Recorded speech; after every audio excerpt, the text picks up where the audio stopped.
žodis ne žvirblis. O, jau turime eglutę. Taip, jau baigiu puošti. Matau, ir papuošalų naujų nupirkai. Anksčiau tokių neturėjom. Pernai kelis sudaužėm, tai nupirkau naujų. Patinka? Neblogi. Šitas koks įdomus. Aha. O kodėl du vienodus šalia pakabinai? Kur? Oi, nepastebėjau. Pakabinsiu kitur. Kur čia pakabint? Žiūrėk, ši čia gerai bus? Ar dabar gerai? Pažiūrėk. Puikiai. Žinai, mūsų eglutė tikrai gražiai žiūrisi. Palauk, ką tu čia dabar pasakei? Nesupratau. Ko? Tai ar čia tu į eglutę žiūri? Ar eglutė pati į save žiūri? Na dar ko nors keiščiau negalėtum sugalvot.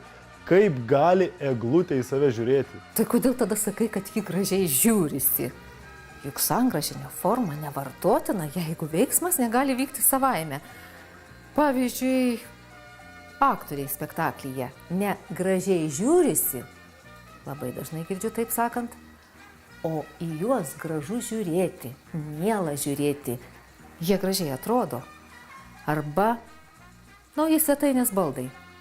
Ne gražiai žiūrisi, o gražiai atrodo, gražu į juos žiūrėti.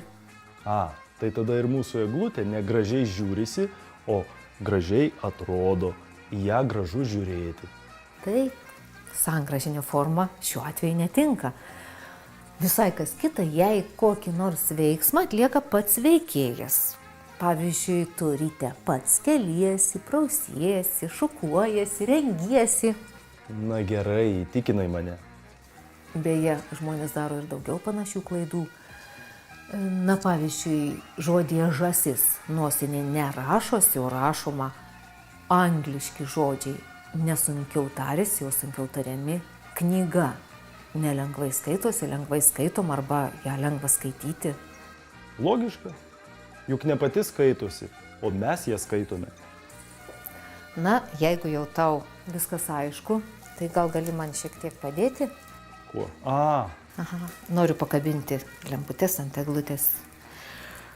O vienai tai tikrai būtų sunkoka. Gerai, padėsiu. Nors ir dabar mūsų eglutė gražiai atrodo, bet kai uždegsime lemputes, dar gražiau bus į ją žiūrėti. Šaunuolis, išmokai.